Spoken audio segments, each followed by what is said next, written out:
Welcome to Brownfield's Next Gen podcast, where the future of agriculture gets a voice. This is your stop for real-world wisdom, fresh perspectives, and straight-shooting conversations that address some of the biggest challenges facing the next generation of farmers and ranchers. From planting to big-picture profits, we talk to the experts and dig into the tools, trends, and tough decisions shaping your operation and your legacy. Now, here are your hosts, Erin Anderson and Kellan Heavican. Hello, everyone. I'm Brownfield anchor reporter Erin Anderson here with Kellan Heavican. Welcome to the Next Gen podcast on Brownfield. Thanks, Erin. And with us this week is Joy Kirkpatrick with the University of Wisconsin and their extension services to talk all things about succession planning and specifically what to do, how to get started, and the workbook that producers can go through. Joy, thanks so much for being with us. Yeah, thank you.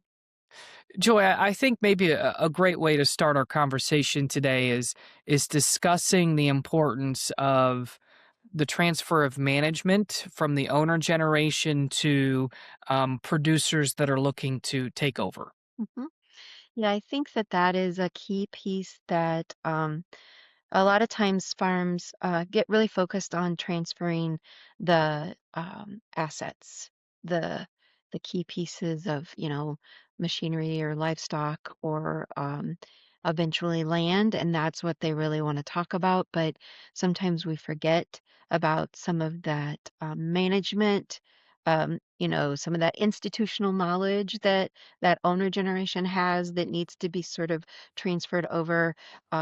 And we just want to really, though some of the worksheets in the workbook help people think about what kinds of things that need to be transferred and have a strategy for not only transferring them, but if there's some skill building that needs to happen in that successor generation, there's an intentional plan for that as well. Joy, how do producers go about developing that detailed worksheet of some of those farm management decisions, and why is this important? So the worksheet just tries to give some ideas of like some of the basic decisions that happen, right? And who's responsible. One of the worksheets talks about is sort of a gradient of, is it the owner generation that's making all of those decisions? Is it a shared decision making component at this point? Or is it that successor is fully making those decisions? And I think it's a lot of times it's interesting for those generations to answer those questions separately because they can be different answers. That owner generation may think things are transferring, and that successor generation may not be feeling that way. They may feel like they're still having to either share or that owner generation's making a lot of those decisions. So, um, as with almost every worksheet that we have in our Cultivating Your Farm's Future workbook, it is more of each worksheet is designed to help people talk about the really important things they need to talk about. So this is a way to open up that conversation in a way that's a little more guided rather than and can sort of pinpoint some of those areas. So we really encourage people when we talk about this workbook in general that you're not going to have a plan if you start from page 1 and fill it out completely to page, I think it's got 64 pages, but it's not that kind of a workbook. What it is set up in a way that if you flip through it and you're like, oh yeah, we haven't really talked about that, or this is something I've been worried about, so we should really focus on this.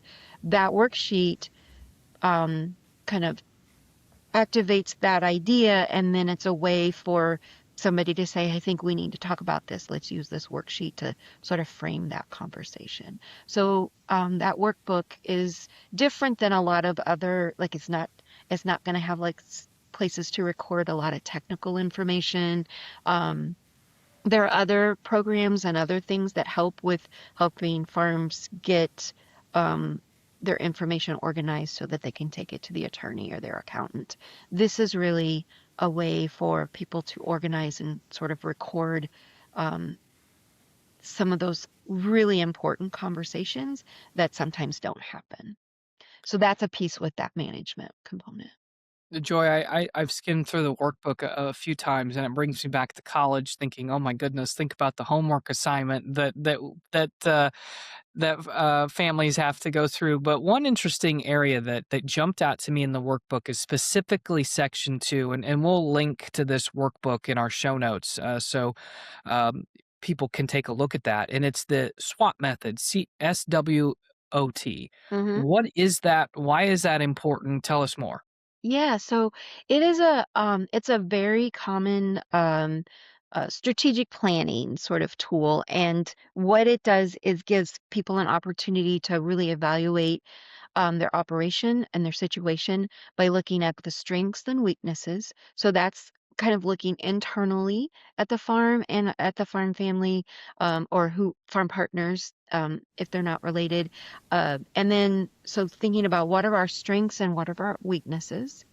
And then opportunities and threats are looking more externally, like what's going on in the world, in our neighborhood, in our community that could provide opportunity or might be a threat. And so really thinking, and we encourage people to, again, to do these individually and then come together as a team to talk about what people recorded on their worksheets. And I will say that in some situations, you can have something in multiple boxes of that worksheet because, for example, we use a case study that there's a farm that's kind of on the edge of town, and some family members might say that that's a threat because of the encroaching development. Some family members say that's an opportunity for a direct marketing source, right? So we use it specifically asking people around succession planning, like what are the strengths, weaknesses, opportunities, and threats in regards to succession planning. But it can be used in so many other ways so that we've even when we've introduced it to people, we've gotten feedback that they do it on a quarterly basis for their farm. So it's not always succession planning that they're using this tool for. It can be just looking at their situation right now. What are the strengths, weaknesses, opportunities, and threats? So we find it is a really nice tool to put into the toolkit, not only for succession planning, but their planning for their business in general. You mentioned some of the examples of the SWOT method, using that in succession planning. How have you found that to be successful in having conversations with clients or individuals that you meet with to kind of help them along in this process? I feel like there is and I like this activity because um it gives people an opportunity to evaluate. It gives a lot of what we do in succession planning is with our structured activities, our workshops, this workbook is really just giving people that space and time to work on things together. The We know how farms are. There's like always something that's more pressing than that long-term planning.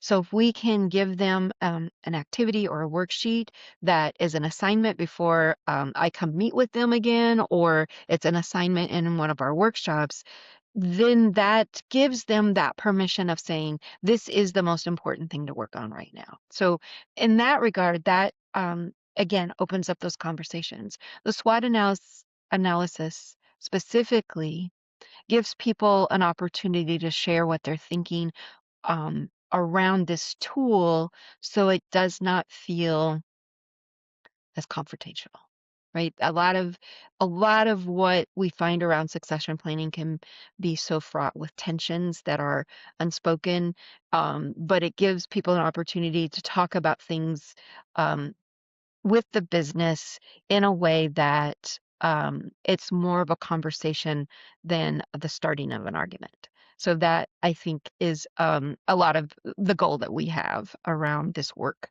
Any of the worksheets that we have is it's a way to bring up a conversation around something that might be a little bit difficult, but if we can put it in the context of this helps you move forward with your planning, there's a reason for it rather than just it being the same circular argument they've had before. Joe, I think that kind of dovetails into the letter D. We have SWOT and then we have D. And when I was looking at it, maybe this is my youth or my ignorance, I was like, whoa, this is really deep with some of the terms that are described and broken down. So give us an idea on what those terms look like. And in your experience working with clients, your best advice to get through some of the more emotional and maybe tenuous pieces of this. Yeah, the evaluating the D's risks is something that we've used for quite a while. And again, this is they are very emotional sorts of things to talk about. It's the death of key decision makers or the death of people who own a lot of the assets. What would that mean for the risk to the farm business? Um, Disability, disaster. I mean, how many stories have we heard? Especially, my experience is Wisconsin, so it's dairy farms a lot of times. Um, there's a lot of times a fire that's happened at some point in the history of that farm, and that's a key point of their history that they talk a lot about. So thinking about those different disasters that might happen, divorce and disagreement. Um, some of the other D's are debt, depression, dysfunction, and denial. Uh, and we want to evaluate those D's in a way that's a little more what I would say sort of clinical and business-like, so that and and develop strategies that would address the risks. We can't develop the strategies to keep someone from dying, right? We haven't figured out that magic formula yet. So we have to think about the strategies of limiting the risk on the business. So if we can talk about it in that way rather than that emotional component, I mean, that's, the research shows that the reason that people don't have wills is because they just don't want to think about their dying. And that's a little bit head in the sand. So let's pull your head out of there and think about what would that risks be so that you're planning for the whatever it is that you want. Of so many farms come to our workshops and come to us to work with us because they really want that legacy to continue. And if they can think about things in a business way, and have some strategies and some things, tools in place, then their family members or farm partners have something that they can sort of connect with. Like, if this happens, we know these are the steps. Because if they have to be thinking about those steps while they're also dealing with the grief of losing a family or a farm member, it is that much harder to deal with. So if we can take some of that decision making and planning and have that happen you're when you're maybe a little more clear-headed, um, rather than dealing with it while you're also dealing with grief. That's the key point of that worksheet. Now, you mentioned some of those business aspects, and portion in the next section of section two talks about core values and outcome statements. And I immediately think of those with many businesses, many operations. How do we take what we learned in the first part of section two and apply that to core values and outcome statements? Yeah, I think that we put core values a little bit later in our workbook because um, we we know farmers, and if we started out with "Let's talk about your values," there would be a lot of eye rolling, maybe a lot of crossed arms of like, a little bit of a resistance on that. However, if we can get through some of these other pieces, I think they they run into some of those tensions that I mentioned before, and realize that, oh, maybe we need to step back and think about starting where we all agree on things. And a lot of times that can happen when we start talking about those core values. Um, so like let's stop trying to argue about our positions on different tools or solutions, because then you kind of get entrenched in thinking about my solution is the right one. Let's go back and make sure that we're solving the right problem and start from a place where we agree on things first and then move to, so what are the problems we're trying to solve, rather than saying, I think we need an LLC, right? It's like, well, what would an LLC solve? Let's go back there. And but to start thinking about what it is that we need to solve, we need to make sure that we're grounded in the places where we agree or know where we disagree. And that's core values really helps with that. And this particular exercise we put into the workbook, we were given permission by another organization to use their worksheet. And the reason that I really wanted that worksheet is because it goes a step further. A lot of activities around core values have you circle words, right? And then we all look at the words and like, oh, look, we circled like 3 out of 5 words, 3 of them we agree on completely. So good. We agree on our values. But the outcome statements, that worksheet talks about what are the outcome statements? Like, what does it mean to live to that value? And what are the particular behaviors that make us live to that value? When we do that second and third step of the worksheet, what we find is that and key one is family. Lots of people will circle family as a core value, but then when you talk to the two different generations, what behaviors speak to that family value can be different. One farm that I talked with, they very much said that family means you do whatever it takes to make that farm. I mean, it was the little, they were very much like almost as if the farm was another family member.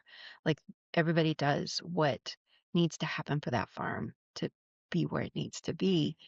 That successor generation said family meant we were able to spend time separate from the other family members and the farm with our children. That was very important for them to provide activities and opportunities for their kids that was a little bit separate from the farm. So while if we just stopped at everybody circling those words and just stopped at that, we would have thought that family meant the same thing.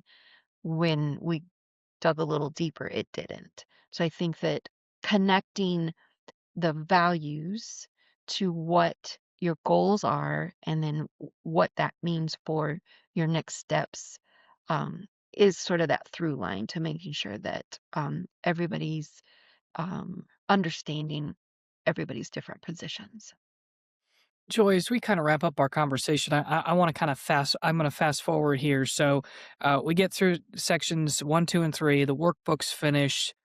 Where do operations go from there? Because obviously this is a very beginning starting point, but like, what are some tangible next steps Yeah. they should be thinking about? I feel like I will also say that if they could work with someone who's helping them sort of facilitate those conversations. A lot of times I teach a program that trains professionals how to have those conversations, help facilitate those conversations. And I do that sometimes with farm families as well. And I say, I'm not an attorney and I'm not an accountant. One of the most valuable things that I can bring to the table is that I'm not related to any of you guys, and I can ask really hard questions, and I can still go home, right? Like you're not that those questions don't have to be asked within that family. So I always encourage people, the best way would be to use this workbook maybe with a facilitator, so that then the next steps would be with the answers and the conversations that we've had around these worksheets. What are the issues we need to address, and what are our next action steps? So I think that if a farm family can do that on their own after using this workbook, that's great. And then make sure that they work through those different action steps. Another thing that a facilitator can bring to it is that accountability a little bit outside of the family. Because if somebody says in a month I'm going to have made an appointment with an attorney, that facilitator can come back in 4 weeks and say, hey, you said you were going to make this appointment. Oh, yeah, I didn't do that. I'm going to have to get that done. But if it's, let's say that's the owner generation that said they would do that, how hard is it for that successor generation to say, hey, Dad or Mom, did you make that appointment? That's a little bit, maybe a little too close. So using this workbook really helps people have conversations. They may need a little more structure to help them keep moving through that planning. So if they can hold themselves accountable and sort of frame out their goals and action steps, that is great. If they maybe need to help find somebody that they're willing to work with and allow them to hold them accountable is also a next step. Joy, thank you so much for joining us today, and we enjoyed this conversation. Thank you for tuning in. With Kellan Heavican, I'm Erin Anderson for Brownfield.